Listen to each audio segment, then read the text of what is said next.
the question becomes quarterback play, and this is minus Joe Flacco. This is basically the two rookies. So take us through, what you've seen from the quarterback play.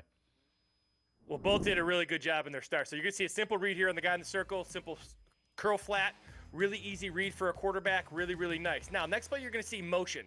And what motion does, actually, you're going to get a different look here, is you're going to see that guy draft, and you're going to see the big window there. So that's a design by Kevin Stefanski. Now, you're going to see this guy run in motion. They're going to show two safeties here. Dillon Gabriel does a good job. That guy runs in motion, so it tells you your man. Now it goes to stack. Now, that stack creates a good distance between the receiver, Jamari Thrash, and the defensive back. And then, obviously, a really good throw from Dillon Gabriel. Now, from the quarterback perspective, I think both guys played really, really well in their starts. Don't want to go too much into it. It is the preseason. But I will say this, the narrative that one guy hasn't gotten any reps or one guy is being favored, I don't believe that. I think both guys have been set up for success. The reason these guys played so well is because of Kevin Stefanski and his staff getting them ready to play. No one's being held back.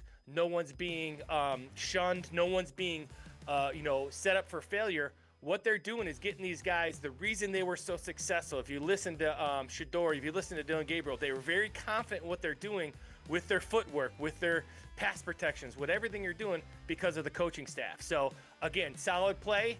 It was a good opening for performance from Gabriel, just like it was from Sanders. One's success doesn't, do anything to the other guy. I thought both guys competed really, really well, and we'll see how it goes moving forward when it gets harder and harder. Yeah, and again, vanilla defense, it's preseason, so don't read too much into it. But the things that, and tell me if you saw this, I saw Dillon Gabriel throw with a muddied pocket around some bigger bodies and finding passing lanes. I have a huge question about that because of his size. It was not a problem.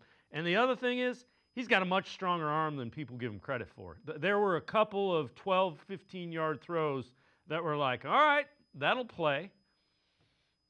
Well, what he did, I thought he really did well too. Is this early on though? That first drive he had three third down conversions, and you saw that footwork in the pocket. And as you watch Dillon Gabriel, watch how he slides in the pocket. He's doing that because of his height and because of pressure. You're right. The pockets were muddied, which is always good to see a young quarterback deliver the football when the pocket is muddy. He also did a great job of finding those throwing lanes, right? And they're going to have to change the launch point. But what he did really, really well is if you can get through your process quickly, that takes away a little bit of that height because that defensive line isn't in your face as much.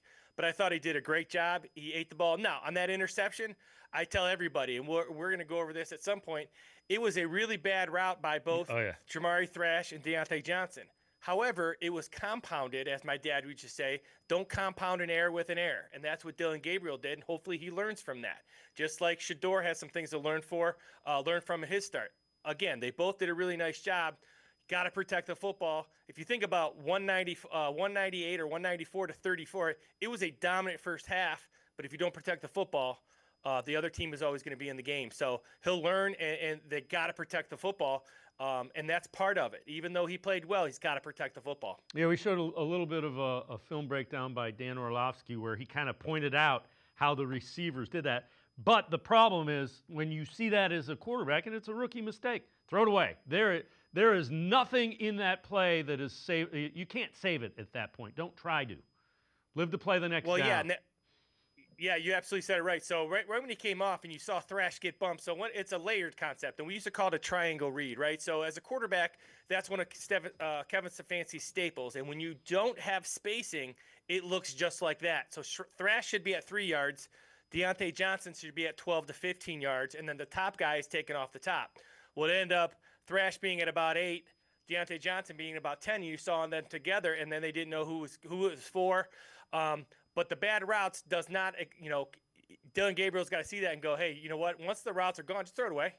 And then you live to fight another day. And once again, punting the ball is not a bad thing with this defense. That's how good I think this defense can be. You can punt it. You can get the ball back. Hopefully they get good field position. Hopefully that's something he learns from.